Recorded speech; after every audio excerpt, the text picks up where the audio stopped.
Hello အားလုံးပဲမင်္ဂလာပါ Reabout Channel ကနေပြီးတော့ပြန်လည်ကြိုဆိုလိုက်ပါတယ်ကျွန်တော်ဒီနေ့ Redmi K90 Pro Max unboxing video လေးကို reaction လုပ်ပေးမှာဖြစ်ပါတယ်ဒါ Redmi K90 Pro Max ဝယ်လိုက်တဲ့အခါမှာပေါက်တယ်မှာပါလာတဲ့ TWS earbud လေးရယ်ကျွန်တော်တို့ရဲ့ Redmi K90 Pro Max လေး Redmi ရဲ့ Redmi Note series Redmi K series ပေါင်းစည်းပုံစံကတော့တူတူပဲအပေးနာမှာ Redmi K90 Pro Max ဆိုပြီးတော့စာတန်းလေးပါတယ်။ကဲဟုတ်ပြီကျွန်တော်တို့ဘူးလေးကို plastic လေးကိုခွာပြီးတော့ unboxing လေးလုပ်ကြည့်လိုက်ရအောင်ပါ။ကဲဘူးလေးကိုကျွန်တော်တို့ဖွင့်လိုက်မယ်။အထဲမှာစက္ကူ box လေး Redmi logo လေးနဲ့အနောက်မှာတော့ QR code လေးပါတယ်။ SIM pin လေးပါ SIM ejection to SIM pin လေးခဲ့ပါတယ်။ဒါကတော့ manual လေးပေါ့။ Redmi K90 Pro Max ရဲ့ manual လေးဖြစ်ပါတယ်။ဒါကတော့ကျွန်တော်တို့ Redmi ဖုန်းတွေမှာ original ထည့်လာပြီးတဲ့သူရဲ့ silicon cover လေးဖြစ်ပါတယ်။ cover ကတော့အခုနောက်ပိုင်းပါလာတဲ့အကြောင်းလေးပဲပေါ့နော်။မဲရရောက်ခဲရရောက်ကြီးအောက်မှာ Redmi logo လေးရဲ့အထဲမှာဘာတွေပါသေးလဲစက်ကြည့်ကြည့်ပါဘောနော်။ဒါတော့အာတွင်နဲ့ကျိုးအဖြူရောင်နဲ့ Type A to Type C ကျိုးလေးပဲ။ Xiaomi ရဲ့ကိုပိုင် color လေးလိမ္မော်ရောင်အန်ဆက်လေးနဲ့ပေါ့နော်။ဒါကတော့ကျွန်တော်တို့100 watt fast charging လေးပါဖုန်းထဲမှာပါလာတဲ့ charging မှာပတ်ထားပေးတဲ့ plastic လေးကိုကျွန်တော်တို့ခွာလိုက်မယ်ဒါကတော့ Type A တွင်းရတဲ့အပပေါ့နော် Type A to Type C ကြိုးလေးနဲ့100 watt တုံးလေးနဲ့ပေါ့သူက100 watt ကို design by Xiaomi ဆိုပြီးတော့စာတန်းလေးရေးထားပေးတယ်ကဲပူတာမှာမရှိတော့ဘူးဆိုတော့ကျွန်တော်တို့ဘူးလေးကိုဖယ်လိုက်မယ် Redmi K90 Pro Max လေးကိုကြည့်ကြည့်အောင်ပါ Xiaomi ကနောက်ပိုင်းက iPhone နဲ့တော်တော်လေးပုံစံတူအောင်လုပ်တာရယ်နော်ဒါကတော့ Redmi K90 Pro Max ရဲ့ရှေ့မှာမြင်ရတဲ့ပုံစံလေးပေါ့နော်ဒါကတော့ Redmi K90 Pro Max ရဲ့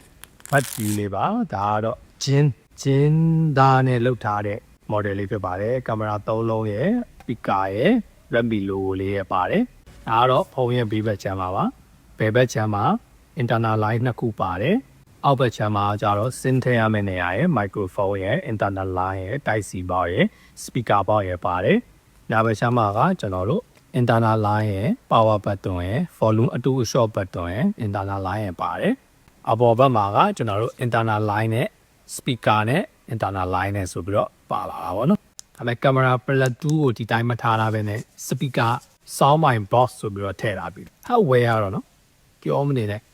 Xiaomi ရတော့ကဲဟုတ်ပါပြီကျွန်တော်တို့ SIM က nano SIM နှစ်ခုထည့်လို့ရမယ်သူလည်း KCD line နဲ့ပါ flagship ဖြစ်နေပြီဆိုတော့သုံးစံပေါ့ flagship ဆိုရင်SD card slot မပါလာ။ဒါကျွန်တော်တို့ K90 Pro Max လေးကို power on လိုက်ပါမယ်။ Redmi logo ကအနီရောင်နဲ့ဗျာ power on လိုက်ပြီဆိုရင်လေ။အောက်မှာတော့ power by Android ဆိုပြီးတော့ပါမယ်ပေါ့နော်။ကဲဟုတ်ပါပြီကျွန်တော် Redmi K90 Pro Max မှာပါလာတဲ့ specification လေးတွေအကြောင်းကိုကျွန်တော်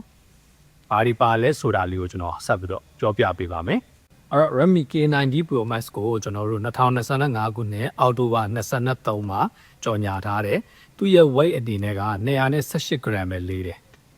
ဘေး quality ကကြတော့ကျွန်တော်တို့ glass front ပေါ့နော် screen ကို Dragon Crystal Glass နဲ့လောက်ထားပြီးတော့အဲ့တော့သူကလည်း IP68 dust and water resistant ပါတယ် display မှာကျတော့ကျွန်တော်တို့ LTPO AMOLED 68 billion color 2560 Hz speed view dimmy နဲ့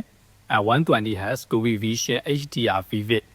HDR 10 Plus နဲ့3500 nits peak brightness ထိရတယ် screen size ကကြတော့ 6.9 inch ဖြစ်သွားပြီ resolution ကတော့ကျွန်တော်တို့1200 into 1600 နဲ့ 10 pixel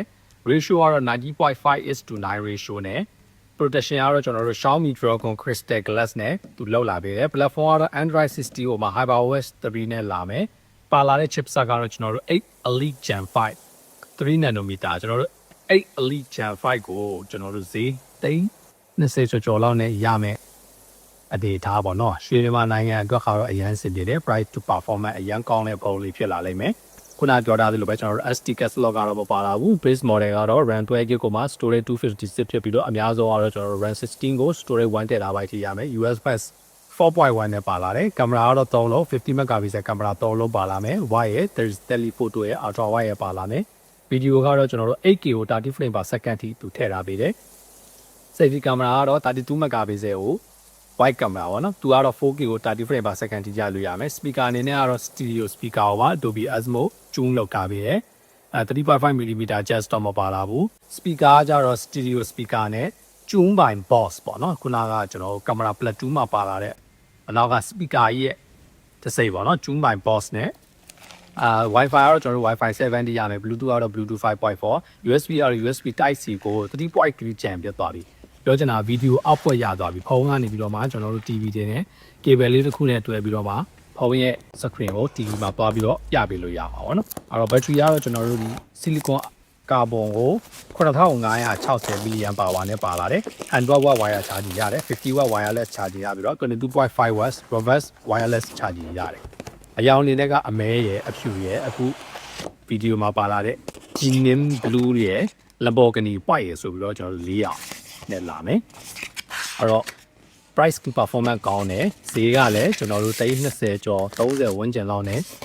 Snapdragon 8 Elite Gen 5ဆိုတဲ့ဟာကြီးကိုရမယ်ကင်မရာအနေနဲ့ကလည်းကျွန်တော်တို့အမြဲတမ်း flagship တွေမှာပါနေကြ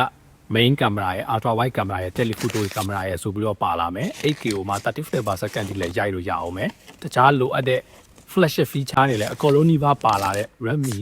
K90 Pro Max ကိုbrother တို့ရောရောက်လာတော့မယ်ဆိုရင်အဝယ်ဖြစ်မယ်တင်လားကိုပိုင်ထဲမှာဝင်အောင် screen လေးတွားပေးကြပါအောင်နောက်တစ်ခါမှပြန်တွေ့ရအောင် peace